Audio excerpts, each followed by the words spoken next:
Let's take a look at the Sentinel. So speaking of pre-built, I hope I answered that question for you, Ryan. Thanks for asking it. That was a really long-winded answer. So, but I can really get into the weeds in this stuff. So you guys will have to hold me back if I'm getting too technical or anything like that. Let me know. I'll pull it back a little bit. Or if you want me to get more technical, I can dive down in. This Sentinel. So okay, this one is like, it's not too showy on the front, right? I'm not showing you in the picture. It's got these like brilliant LEDs, shining around. But I kind of like its sleek black simplicity. It's got the same thing as all this system has. All the systems have. It's got the cooling. You could add LED fans into this if you wanted to. Although I don't think it has a tempered glass. Maybe it is a tempered glass. Actually, I think there is a tempered glass side. I'm not sure. I think it's just open across the board here. But this is kind of like a cool, simple, solid black case design. So I like that from it. It's a liquid cooled i9. I'll have to see exactly which i9 they're referring to again. Give me a second on that one. 32 gigs of RAM, which is, like I said, maybe a little bit overkill, but at least you're future-proofing yourself. 512 gigabytes of NVMe SSD, so your modern SSD for your games. That's not a ton of SSD space, but they knew that, so they comboed you with a 2 terabyte hard drive. That's good. So, honestly, 512 gigabytes SSD, you're going to be able to install most games on. That's going to hold a lot of games still. And plus your operating system, you want that installed there as well. Everything else can just be stored on the hard drives. And you've got plenty of space. So most of your other like working files that you're downloading, whatever, they're going to go on the hard drives. Your games are going to go on your SSD so they can run faster. It's got a modern card, 3060, 12 gigabyte.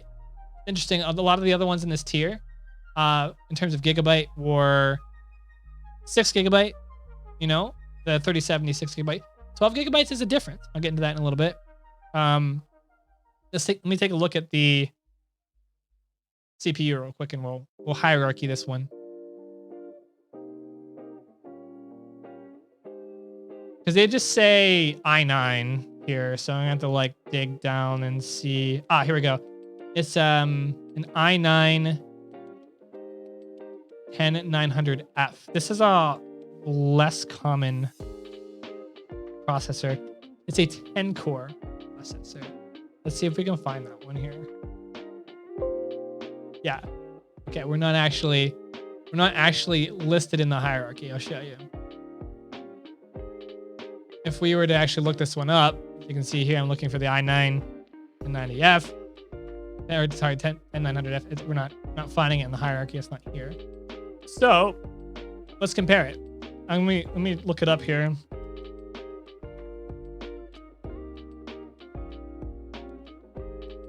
Let's see if we can find a little bit more info. Basically, you can look at benchmarks and you can compare it to another one in this line that is ranked in the hierarchy.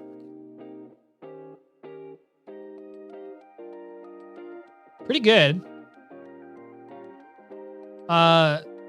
Okay, so this is this site. I'm on cpubenchmark.net. This site just benchmarks CPUs. The cool thing about looking all this stuff up is like so many like tech nerds already do all the data and research for you. All you got to do is be great at Google search to figure all this stuff out. And then, you don't even have to do that because you could just come to this stream and I'll do it for you. So you can just be like, hey, Andrew, what's this processor? I'm not sure if the processor is good. Bring it over here. I can do the research for you real quick. We'll figure it out. This one looks like I need to zoom in a little bit here. The 10900F isn't ranked, but look how far off we are from the Ryzen 7 3700X, which we know is a top 5 processor, right? We are not too much down below that. So this processor, it's also 10 cores, which is like, it's kind of overkill. Games are not going to use 10 processors very effectively. Gaming is really barely even using like quad core, 6-core processors super efficiently. So you're not really getting a lot of bonus from it being a 10-core processor. But if we forget that and we just look at the marks comparatively, you're pretty close to top 5 territory. So this one has a better processor than that Omen system, the Omen 25L that we were looking at. This is a better processor. I know you're at 2.8 gigahertz, which is less speed. I do think this i9 does not, I don't think you can overclock it, I think. Let me see.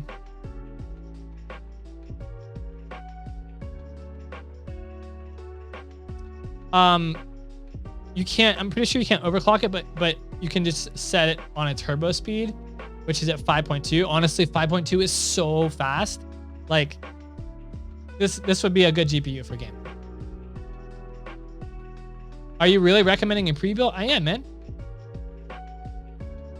I mean, there's a simple reason. Like, look, like I get it, man. I get it. Like, look, I used to hate pre-builds. I used to be like, no, why buy a pre-built when I can build it myself and make it better for less money? I did that for like almost 20 years. I've built over 5 or 6 of my own CPUs over the years, and they have been phenomenal CPUs or computers, PCs. I don't build CPUs, I build PCs. Getting my acronyms mixed up. Well, anyway, the reason I'm talking about buying pre-builts now is because as a computer builder myself, there's no point anymore because the graphics cards are too expensive, they're overpriced, and so it's very, very difficult to do what I was doing before and building something with less money that has better power than a pre-built one. Now you can buy pre-built because you're getting that graphics card for cheaper. And that's almost the entire reason why we're doing it. So the best thing you can do is then at least look and make sure the system's got some other good stuff on the table. Also, in the past decade or so, you know, pre-builts have gotten a lot more competitive. There's a lot more brands in the space competing. The margins are tighter for those businesses.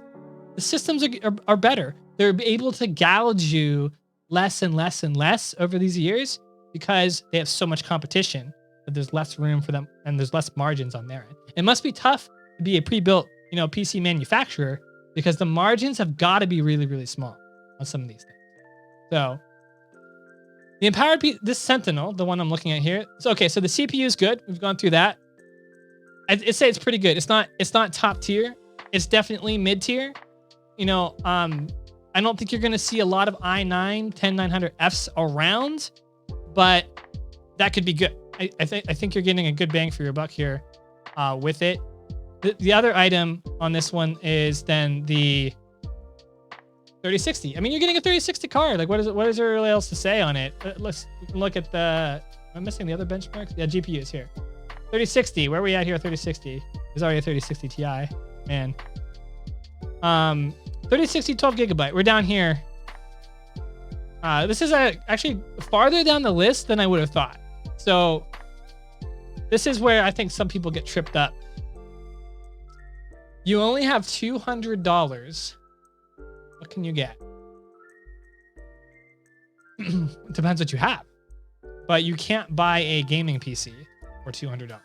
I will go down below the $1,000 range.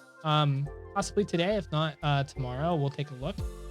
But I would not recommend trying to get a gaming PC for less than $200. You're not going to get anything that can run modern games. I mean, I would save that money. I would save it. If you want to get into PC gaming, you definitely got to have you got to be looking at, you know, at least close to $1,000 budget. I think personally, if you actually want to like play games in like a relative quality, or you could go console. I mean, if that's your route and you're working with a very small amount of money, that's why consoles exist. Consoles get you that 4K gaming experience without having to necessarily pay to be a $1,000, $2,000, $3,000 PC gaming enthusiast. That being said, I would save that money for something better. So on this one, on the Sentinel, I would like to see it have a better graphics card. However, I know this is like low on the list. It's got 12 gigabytes of RAM that you're gonna be able to do some stuff with this. This will help you in games. So I would say the Sentinel does appear low. I think it's number 4 on my $2,300 tier list because simply it's got a 3,000 line GPU in it, but it's got the worst one.